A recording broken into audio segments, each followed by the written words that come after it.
ಕೇಳುವಂಥ ದಿನ ಮಕ್ಕಳನ್ನು ಜಾಗ್ರತೆಯಿಂದ ಕೇಳುವ ಹಾಗೆ ಕೃಪೆ ತೋರಿಸ್ರಿ. ಆಲೋಚನೆ ಮಾಡುವಂಥ ಮನಸ್ಸು, ಜ್ಞಾನವನ್ನು, ವಿವೇಕವನ್ನು ಕೊಡಿ.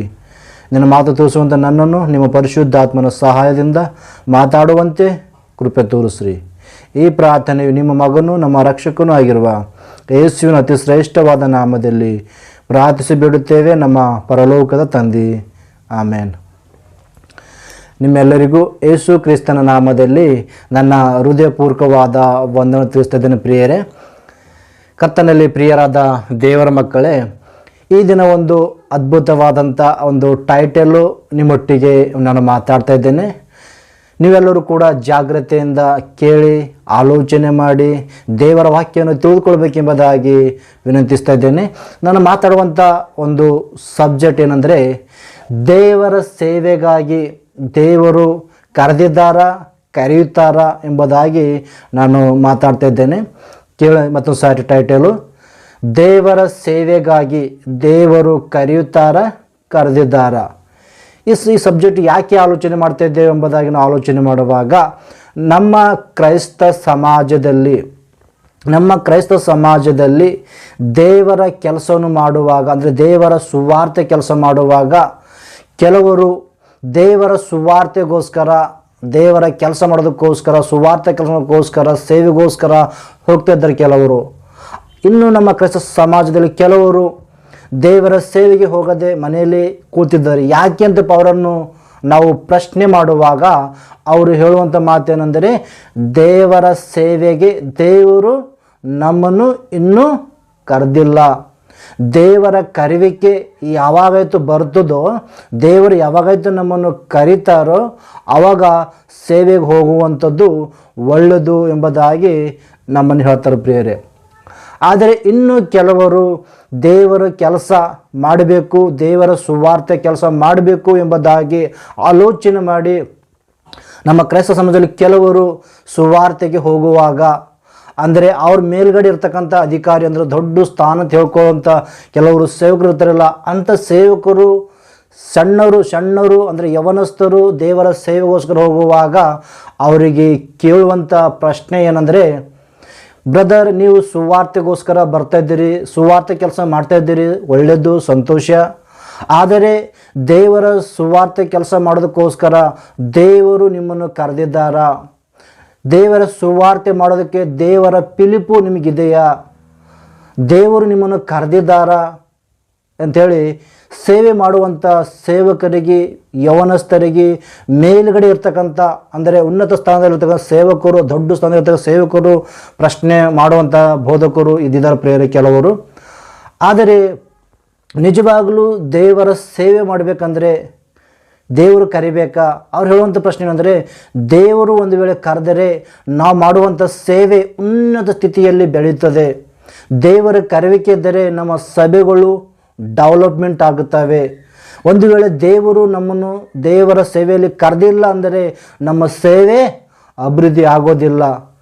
ಯಾಕೆ ಅಂದರೆ ದೇವರು ನಮ್ಮನ್ನು ಕರೆದಾಗ ನಮ್ಮ ಸೇವೆ, ನಮ್ಮ ದೇವರ ಕೆಲಸ ಉನ್ನತ ಸ್ಥಿತಿಯಲ್ಲಿ ಬೆಳೆಯಬಹುದು.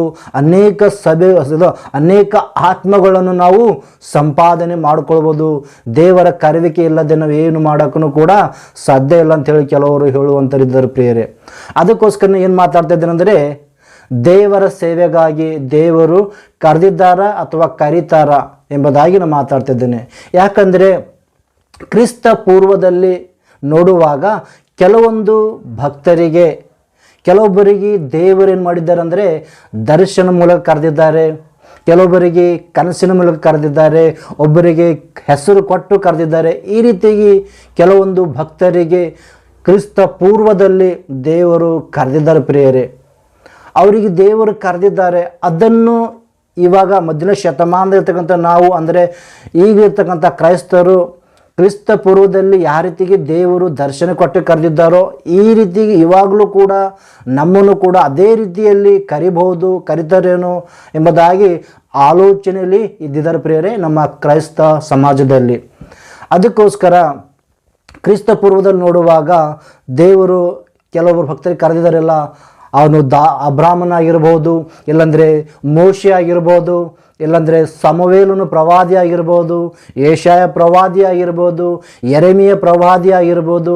ಈ ರೀತಿಯಾಗಿ ಕೆಲವೊಬ್ಬ ಭಕ್ತರಿಗೆ ದೇವರು ಕ್ರಿಸ್ತ ಪೂರ್ವದಲ್ಲಿ ದರ್ಶನ ಮೂಲಕ ಕರೆದಿದ್ದಾರೆ, ಹೆಸರು ಕೊಟ್ಟು ಕರೆದಿದ್ದಾರೆ.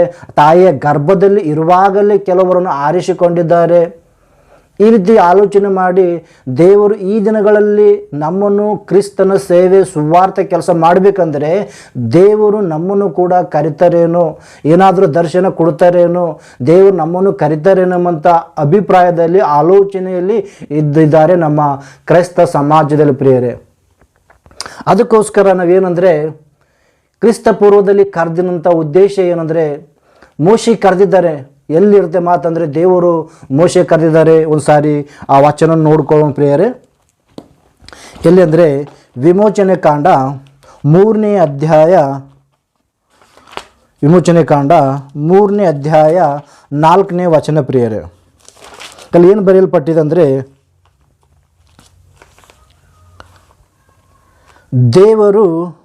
ದೇವರು ಆ ಪದೆಯೊಳಗಿಂದ ಮೋಶೆ ಮೋಶೆ ಎಂದು ಕರೆದನು. ಅಂದರೆ ಕ್ರಿಸ್ತ ಪೂರ್ವದಲ್ಲಿ ಮೋಶೆ ಎನ್ನುವಂಥ ಪ್ರವಾದಿಗೆ ದೇವರು ಒಂದು ಹೆಸರು ಕೊಟ್ಟು ಕರೆದಿದ್ದಾರೆ. ಏನಕ್ಕೆ ಕರೆದಿದ್ದಾರೆ? ಮೋಶೆ ಮೋಶೆ ಎಂಬುದಾಗಿ. ಮೋಶೆ ಕರೆದಾಗ ಮೋಶೆ ಉತ್ತರ ಕೊಡ್ತಿದ್ದಾನೆ, ನಾ ಇದ್ದೇನೆ ಪ್ರಭು ಅಂಥೇಳಿ. ಆದರೆ ಈ ರೀತಿ ನಾವು ಪರಿಶೋಧನೆ ಮಾಡುವಾಗ ಮೋಶೆ ಆಗಿರ್ಬೋದು, ಇಲ್ಲಾಂದರೆ ಅಬ್ರಾಹ್ಮನ ಆಗಿರ್ಬೋದು, ಇಲ್ಲಾಂದ್ರೆ ನೋಹ ಆಗಿರ್ಬೋದು, ಇಲ್ಲಾಂದರೆ ಯೆಶಾಯ ಪ್ರವಾದಿ ಆಗಿರ್ಬೋದು, ಯೆರೆಮೀಯ ಪ್ರವಾದಿ ಆಗಿರ್ಬೋದು, ಈ ರೀತಿ ಅನೇಕ ಭಕ್ತರಿಗೆ ದೇವರು ಒಂದು ದರ್ಶನ ಮೂಲಕವಾಗಲಿ, ಒಂದು ಕನಸಿನ ಮೂಲಕವಾಗಿ ತಂದೆಯಾದ ದೇವರು ಕರೆದಿದ್ದಾರೆ. ಅದೇ ಪ್ರಕಾರ ಮೊದಲನೇ ಶತಮಾನದಲ್ಲಿ ಯೇಸು ಕ್ರಿಸ್ತರ ಕಾಲದಲ್ಲಿ ಕೂಡ ಯೇಸು ಕ್ರಿಸ್ತನು ಕೆಲವರಿಗೆ ಭಕ್ತರಿಗೆ ಆರಿಸ್ಕೊಳ್ತಾರೆ ಪ್ರಿಯರೇ, ಕರೆದಿದ್ದಾರೆ. ಯೇಸು ಕ್ರಿಸ್ತನ ಕಾಲದಲ್ಲಿ ಅಂದರೆ ಮೊದಲನೇ ಶತಮಾನದಲ್ಲಿ ಕೂಡ ಯೇಸು ಪ್ರಭು ಕೆಲವೊಂದು ಅಪೊಸ್ತಲರಿಗೆ ಹೆಸರು ಕೊಟ್ಟು ಆತನ ಕೆಲಸದಲ್ಲಿ ಸಿದ್ಧಪಡಿಸ್ಕೊಂಡಿದ್ದಾರೆ. ಆದರೆ ಈಗಿರುವಂಥ ನಮ್ಮ ಈ ಜಸ್ಟ್ ಇವಾಗಿರುವಂಥ ಸ್ಥಿತಿಗತಿಯಲ್ಲಿ ಅಂದರೆ ಆಲೋಚನೆ ಮಾಡಬೇಕಾದರೆ, ಈ ದಿನಗಳಲ್ಲಿ ದೇವರು ಕ್ರಿಸ್ತ ಪೂರ್ವದಲ್ಲಿ ಕರೆದ ಪ್ರಕಾರ ಇವಾಗೂ ನಮ್ಮನ್ನು ಕರೀತಾರ ಏನು, ನಮ್ಮನ್ನು ಕೂಡ ದರ್ಶನ ಕೊಡ್ಬೋದೇನು, ಇಲ್ಲಾಂದರೆ ಕನಸಿನ ಕರೀತಾರೇನು, ಇಲ್ಲಾಂದರೆ ದೇವರು ಹೆಸರು ಕೊಟ್ಟು ನಮ್ಮನ್ನು ಕರಿಬೋದೇನು ಎಂಬುದನ್ನು ಆಲೋಚನೆ ಮಾಡುವಾಗ ನಮ್ಮನ್ನು ಕರೆದ ಸ್ಥಿತಿ ಏನು, ದೇವರು ನಮ್ಮನ್ನು ಯಾವ ರೀತಿ ಕರೆದಿದ್ದಾರೆ, ನಮ್ಮೆಲ್ಲರಿಗೂ ನಿಜವಾಗಲೂ ಕರೆದಿದ್ದಾರಾ ಅಥವಾ ಕರೆದಿಲ್ಲ ಎಂಬುದಾಗಿ ನಾವು ಬೈಬಲನ್ನು ಪರಿಶೋಧನೆ ಮಾಡುವಾಗ ಬೈಬಲೇ ನಮ್ಮನ್ನು ಉತ್ತರ ಕೊಡ್ತದೆ ಪ್ರಿಯರೇ. ಯಾಕಂದರೆ ಕ್ರಿಸ್ತ ಪೂರ್ವದಲ್ಲಿ ಅವ್ರ ಕಾಲದಲ್ಲಿ ಅಂದರೆ ಕ್ರಿಸ್ತ ಪೂರ್ವ ಮೋಶೆ ಆಗಿರ್ಬೋದು, ಇವರೆಲ್ಲರ ಕಾಲದಲ್ಲಿ ದೇವರವರು ಕರೆದಿದ್ದಾರೆ ಅಂದರೆ ಉದ್ದೇಶ ಬೇರೆ. ಯಾಕಂದರೆ ಅವರ ಕಾಲದಲ್ಲಿ ನಮ್ಮ ಹಾಗೆ ನಮ್ಮ ಕೈಯಲ್ಲಿ ಯಾವ ರೀತಿ ಸತ್ಯವೇದ ಗ್ರಂಥ ಇದೆ ನೋಡಿ, ಆ ಪ್ರಕಾರ ಅವರ ಕೈಯಲ್ಲಿ ಸತ್ಯವೇದ ಗ್ರಂಥ ಇರಲಿಲ್ಲ ಪ್ರಿಯರೇ. ಅದಕ್ಕೋಸ್ಕರ ದೇವರೇ ಸ್ವತಃ ಅವರೊಟ್ಟಿಗೆ ಅವರೊಟ್ಟಿಗೆ ಮಾತಾಡಿಕೊಂಡಿದ್ದಾರೆ ಪ್ರಿಯರೇ. ಆದರೆ ಈ ಟೈಮ್ನಲ್ಲಿ ಅಂದರೆ ಈಗ 2000 ಮೊದಲ ಶತಮಾನದಲ್ಲಿ ಅಂದರೆ 2024ನೇ ಇಸ್ವಿಯಲ್ಲಿ ಆಗಲಿ ಇರ್ಬೋದು, ಈಗ ಇರ್ತಕ್ಕಂಥ ಸಮಾಜದಲ್ಲಿ, ನಮ್ಮ ಕ್ರೈಸ್ತ ಸಮಾಜದಲ್ಲಿ ತಂದೆಯಾದ ದೇವರು ನಮ್ಮನ್ನು ಕರೀತಾರೆ ಆ ರೀತಿಗೆ ಅಂದರೆ ಆ ರೀತಿ ಕರೆಯೋದಿಲ್ಲ. ಮತ್ತು ಯಾವ ರೀತಿ ಕರೀತಾರೆ ದೇವರು ಕರೆದ ನಮಗೆ, ಯಾವ ರೀತಿ ನಮ್ಮನ್ನು ದೇವರ ಸೇವೆ ಕರೀತಾರೆ ಅಂದರೆ ವಾಕ್ಯವನ್ನು ನಾವು ಪರಿಶೋಧನೆ ಮಾಡಿಕೊಳ್ಳೋಣ ಪ್ರಿಯರೇ. ಪೇತ್ರನು ಬರೆದ ಮೊದಲನೇ ಪತ್ರಿಕೆ ಇಲ್ಲಿ ಯಾವ ರೀತಿ ಕರೆದಿದ್ದಾರೆ ಎಂಬುದಾಗಿ ನಾವು ಆಲೋಚನೆ ಮಾಡುವಾಗ ಇಲ್ಲಿ ದೇವರು ಹೇಳುವಂಥ ಮಾತೇನೆಂದರೆ, ಪೇತ್ರನು ಬರೆದ ಮೊದಲನೇ ಪತ್ರಿಕೆ 2ನೇ ಅಧ್ಯಾಯ 9ನೇ ಯಾವ ರೀತಿ ಕರೆದಿದ್ದಾರೆ ಎಂಬುದಾಗಿ ದೇವರು ನಮಗೆ ಬರೆಸಿದ್ದಾರೆ ನೋಡಿ. ನೀವಾದರೂ ನಿಮ್ಮನ್ನು ಕತ್ತಲೆ ಒಳಗಿಂದ ಕರೆದು, ಅಂದರೆ ದೇವರು ಹೇಳುವಂಥ ಮಾತೇನೆಂದರೆ, ನೀವಾದರೂ ನಿಮ್ಮನ್ನು ಕತ್ತಲೆ ಒಳಗಿಂದ ಕರೆದು ಅಂತ ಹೇಳ್ತಿದ್ದಾರೆ ದೇವರು. ಅಂದರೆ ಈ ದಿನಗಳಲ್ಲಿ ಎಷ್ಟೋ ಜನರು ಕ್ರಿಸ್ತನನ್ನು ನಂಬುತ್ತಾ ಇದ್ದಾರೆ, ಅಂದರೆ ಕ್ರಿಸ್ತನನ್ನು ಅನುಸರಿಸ್ತಾ ಇದ್ದಾರೆ. ಅಂದರೆ ಕರೆಯೋದಕ್ಕಿಂತ ಹಿಂದುಗಡೆ ನಾವು ಏನಾಗಿದ್ದೇವೆ ಅಂದರೆ ಅನ್ಯರಾಗಿದ್ದೆವು. ಅನ್ಯರಾಗಿರ್ತಕ್ಕಂಥ ನಮ್ಮನ್ನು, ಕತ್ತಲೆಯಲ್ಲಿ ಇರ್ತಕ್ಕಂಥ ನಮ್ಮನ್ನು ದೇವರು ಕರೆದಿದ್ದಾರಂತೆ. ಕತ್ತಲೆ ಅಂದರೆ ಏನು ಅಂದರೆ ಸೈತಾನಿಗೆ ಸಂಬಂಧಪಟ್ಟಂಥ ಗುಣಲಕ್ಷಣಗಳು ಪ್ರಿಯರೇ. ಏನು ಗುಣಲಕ್ಷಣಗಳು ಅಂದರೆ ಕತ್ತಲೆಯಲ್ಲಿ ಅಂದರೆ ಕ್ರಿಸ್ತನ ತಿಳಿಯದೇ ಇರುವಂಥ ಕಾಲದಲ್ಲಿ, ಕ್ರಿಸ್ತನನ್ನು ನಂಬದೇ ಇರುವಂಥ ದಿನಗಳಲ್ಲಿ ನಾವು ಎಲ್ಲಿದ್ದೆವು ಅಂದರೆ ಕತ್ತಲೆಯಲ್ಲಿ ಇದ್ದಿದ್ದೆವು, ಅಂಧಕಾರದಲ್ಲಿ ಇದ್ದಿದ್ದೆವು, ಪಾಪದಲ್ಲಿ ಇದ್ದಿದ್ದೆವು, ವ್ಯಭಿಚಾರದಲ್ಲಿ ಇದ್ದಿದ್ದೆವು, ಕುಡುಕತನದಲ್ಲಿ ಇದ್ದಿದ್ದೆವು, ಕಳ್ಳಂಟಿಕೆ ಮಾಡುವಂಥ ಕದಿಮರಾಗಿದ್ದೆವು, ಸುಳ್ಳುಗಾರರು, ಮೋಸಗಾರರು, ದರೋಡೆಗಾರರು ಆಗಿದ್ದಿದ್ದೆವು. ಪಾಪದಲ್ಲಿದ್ದಂಥ ನಮ್ಮನ್ನು ದೇವರು ಮಾಡಿದ್ರಂತ ಕರೆದಿದ್ದಾರಂತೆ. ಯಾಕಂದರೆ ಈ ದಿನಗಳಲ್ಲಿ ನಾವು ಕ್ರೈಸ್ತರಿಗೆ ನಂಬುತ್ತೇವೆ ಅಂದರೆ ಅದು ಹಿಂದುಗಡೆ ಜೀವಿತ ನೋಡಬೇಕಾದ್ರೆ ನಾವೇನಾಗಿದ್ದೆವು ಅಂದರೆ ಪಾಪದಲ್ಲಿ, ಅಂಧಕಾರದಲ್ಲಿದ್ದೆವು, ಸೈತಾನನ ಬಂಧನದಲ್ಲಿದ್ದೆವು, ಆ ಪಾಪದ ಮೋಹದಲ್ಲಿದ್ದೆವು, ವ್ಯಭಿಚಾರದಲ್ಲಿದ್ದೆವು, ಕಳ್ಳಂಟಿಕೆ ಮಾಡುವಂಥದ್ದಲ್ಲಿದ್ದೆವು. ಈ ರೀತಿ ಅನೇಕ ಪಾಪಗಳಲ್ಲಿ ಜೀವಿಸುವಂಥ ನಮ್ಮನ್ನು, ಅನೇಕ ಗಾಢಂಧಕಾರದ ಕತ್ತಲೆ ಇರ್ತಕ್ಕಂಥ ನಮ್ಮನ್ನು ದೇವರು ಕರೆದಿದ್ದಾರಂತೆ ಪ್ರಿಯರೇ. ಕರೆದಿದ್ದಾರೆ. ಯಾವ ರೀತಿ ಕರೆದಿದ್ದಾರೆ? ಯಾವ ರೀತಿ ಕರೆದಿದ್ದಾರೆ ನೋಡಿ. 2ನೇ ಥೆಸಲೋನಿಕದವರಿಗೆ ಬರೆದ ಪತ್ರಿಕೆ, ಥೆಸಲೋನಿಕದವರಿಗೆ ಬರೆದ 2ನೆಯ ಪತ್ರಿಕೆ, ಥೆಸಲೋನಿಕದವರಿಗೆ ಬರೆದ 2ನೇ ಪತ್ರಿಕೆ 2ನೇ ಅಧ್ಯಾಯ 14ನೇ ವಚನ. 2ನೇ ಅಧ್ಯಾಯ 14ನೇ ವಚನ ಏನು ಬರೆಯಲ್ಪಟ್ಟಿದೆ?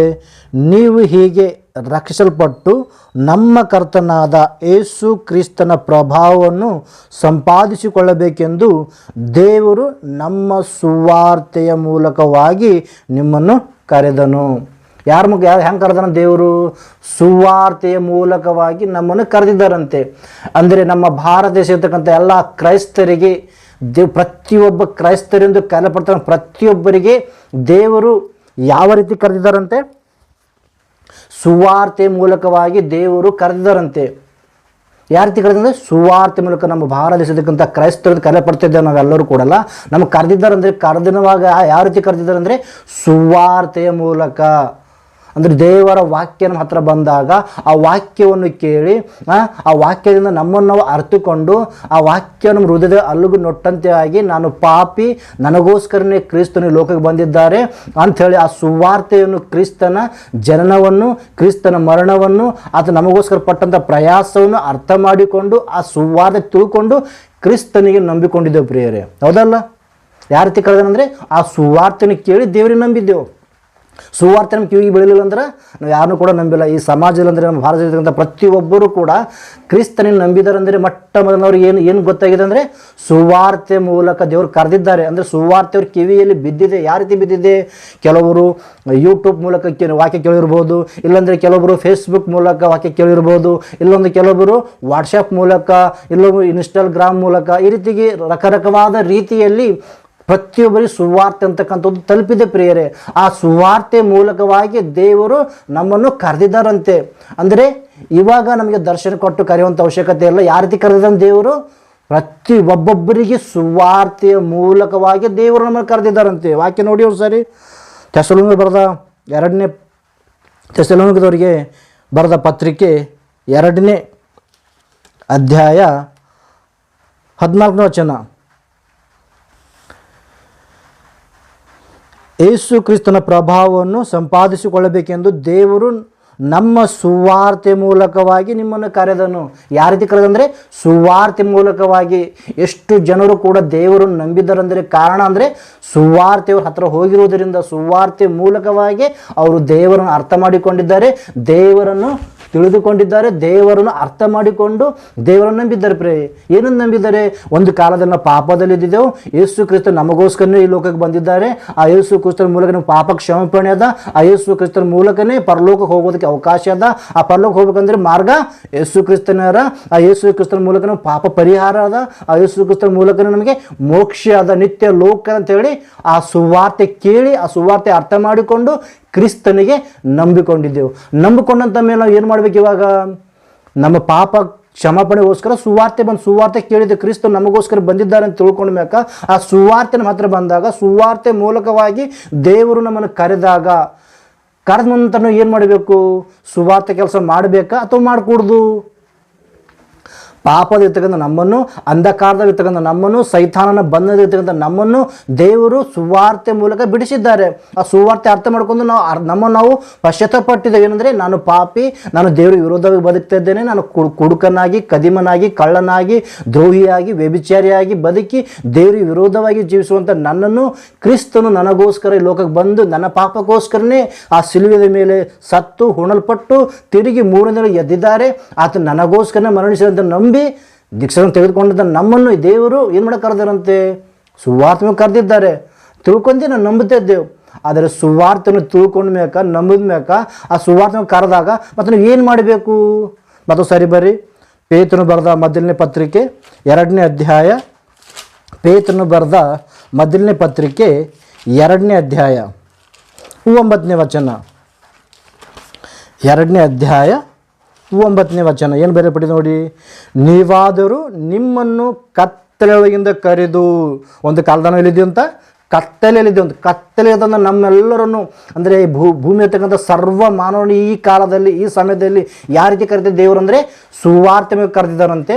ಎಲ್ಲಿದ್ದಿದ್ದೇವೆ ಸುವಾರ್ತೆಗೆ ಕರೆಯೋಕ್ಕಿಂತ ಹಿಂದುಗಡೆ ಎಲ್ಲಿದ್ದು ಅಂದರೆ ನಾವು ಪಾಪದಲ್ಲಿ ಸೈತಾನ ಬಂದಿದ್ದಂತ ನಮ್ಮ ಏನು ಮಾಡಿದ ದೇವರು, ನೀವಾದರೂ ನಿಮ್ಮನ್ನು ಕತ್ತಲೆಯೊಳಗಿಂದ ಕರೆದು ತನ್ನ ಆಶ್ಚರ್ಯಕರದ ಬೆಳಕಿನಲ್ಲಿ ಸೇರಿಸಿದಾತನ ಗುಣಾತಿಶಯಗಳನ್ನು ಪ್ರಚುರ ಮಾಡುವರಾಗುವಂತೆ ದೇವರಾದುಕೊಂಡ ಜನಾಂಗವು, ರಾಜ್ಯವಂಶಸ್ಥರಾದ ಯಾಜಕರು, ಮೀಸಲಾದ ಜನವು, ದೇವರ ಸ್ವಕೀಯ ಪ್ರಜೆಯೂ ಆಗಿದ್ದೀರಿ ಎಂಬುದಾಗಿ ದೇವರು ಹೇಳ್ತಿದ್ದಾರೆ. ನಾವೇನಂತೆ ರಾಜ್ಯವಂಶಸ್ಥರು, ನಾವೇನಂತೆ ಯಾಜಕರು, ನಾವೇನಂತೆ ದೇವರ ಸ್ವಕೀಯ ಪ್ರಜೆಗಳು. ಏನು ಮಾಡ್ಬೇಕು ಇವಾಗ ನಾವು? ಆತನ ಗುಣಾತಿಶಯಗಳನ್ನು ಪ್ರಚುರ ಮಾಡಬೇಕಂದ್ರೆ ಪ್ರತಿಯೊಬ್ಬೊಬ್ಬರು ಕ್ರಿಸ್ತನಿಗೆ ನಂಬಿದಂಥ ಪ್ರತಿಯೊಬ್ಬರು ಏನು ಮಾಡಬೇಕು? ಸುವಾರ್ತೆ ಕೆಲಸ ಮಾಡಬೇಕು. ಸರ್ವ ಲೋಕಕ್ಕೆ ಹೋಗಿ ಸುವಾರ್ತೆ ಮಾಡಬೇಕು. ಯಾಕಂದರೆ ದೇವರು ನಮ್ಮನ್ನು ಸುವಾರ್ತೆ ಮೂಲಕವಾಗಿ ಕರೆದಿದ್ದಾರೆ. ಸುವಾರ್ತೆ ಕರೆದಿರೋದ್ರಿಂದ ನಾವು ಕೂಡ ಏನು ಮಾಡಬೇಕು? ಸುವಾರ್ತೆ ಮಾಡಬೇಕು. ಆತನ ಗುಣಾತಿಶಯಗಳನ್ನು ಪ್ರಚುರ ಮಾಡಬೇಕು. ಆತನ ಕುರಿತಾಗಿ ಪ್ರಕಟಿಸಬೇಕು. ಸುವಾರ್ತೆ ಸರ್ವಲೋಕಕ್ಕೆ ಸಾರಬೇಕು. ಇದು ಪ್ರತಿ ಕ್ರೈಸ್ತರ ಧರ್ಮ. ಪ್ರತಿಯೊಬ್ಬರು ಸುವಾರ್ತೆ ಕೆಲಸ ಮಾಡಲೇಬೇಕು. ಯಾಕಂದರೆ ಕ್ರಿಸ್ತರು ನಮಗೋಸ್ಕರ ಲೋಕಕ್ಕೆ ಬಂದಿದ್ದಾರೆ. ಆತ ನಮಗೋಸ್ಕರ ಮರಣಿಸಿದ್ದಾರೆ, ಪುನರುತ್ಥಾನ ಆಗಿದ್ದಾರೆ, ತಿರುಗಿ ಮುಂದೆ ಎದ್ದು ಪರಲೋಕಕ್ಕೆ ಹೋಗಿದ್ದಾರೆ ಎಂಬುದಾಗಿ ನಾವೆಲ್ಲರೂ ಸುವಾರ್ತೆ ಸಾರಬೇಕಂತೇಳಿ ಈ ಚಿಕ್ಕ ಸಂದೇಶ ಕೊಡ್ತಾ ಈ ಸಂದೇಶ ಇಲ್ಲಿಗೆ ಮುಕ್ತಾಯ ಮಾಡ್ತೇನೆ. ಪ್ರಾರ್ಥನೆ ಮಾಡಿಕೊಳ್ಳೋಣ. ಭೂಮಿ ಆಕಾಶಗಳನ್ನು ಸರ್ವಲೋಕವನ್ನು ಉಂಟು ಮಾಡಿ ಸರ್ವವನ್ನು ಪರಿಪಾಲನೆ ಮಾಡುವಂಥ ನಮ್ಮ ಪರಲೋಕದ ತಂದೆಗಿರುವ ದೇವರೇ, ನಿಮಗೆ ವಂದನೆಗಳು, ಸ್ತೋತ್ರಗಳು ತಂದೆಗಿರುವ ದೇವರೇ. ಸ್ವಲ್ಪ ಹೊತ್ತು ನಿಮ್ಮ ಮಾತುಗಳು ತಿಳಿಸಿದ್ದೇನೆ. ಕೇಳುವಂಥ ಪ್ರತಿಯೊಬ್ಬರಿನ ಮಕ್ಕಳು ಆಲೋಚನೆ ಮಾಡಿ ಸತ್ಯ ತಿಳ್ಕೊಂಡು ಸುವಾರ್ತೆ ಮಾಡುವಂತೆ ಕೃಪೆ ತೋರಿಸಬೇಕಂತೇಳಿ ಈ ಚಿಕ್ಕ ಪ್ರಾರ್ಥನೆ ಮನವಿ ನಿಮ್ಮ ಪಾದದ ಇಡುತ್ತಾ ಈ ಪ್ರಾರ್ಥನೆ ನಿಮ್ಮ ಮಗನು ನಮ್ಮ ರಕ್ಷಕನೂ ಆಗಿರುವ ಯೇಸುವಿನ ಅತಿ ಶ್ರೇಷ್ಠವಾದ ನಾಮದಲ್ಲಿ ಪ್ರಾರ್ಥಿಸಿ ಬಿಡುತ್ತೇವೆ, ನಮ್ಮ ಪರಲೋಕದ ತಂದೆ. ಆಮೇನ್. ವಂದನೆಗಳು.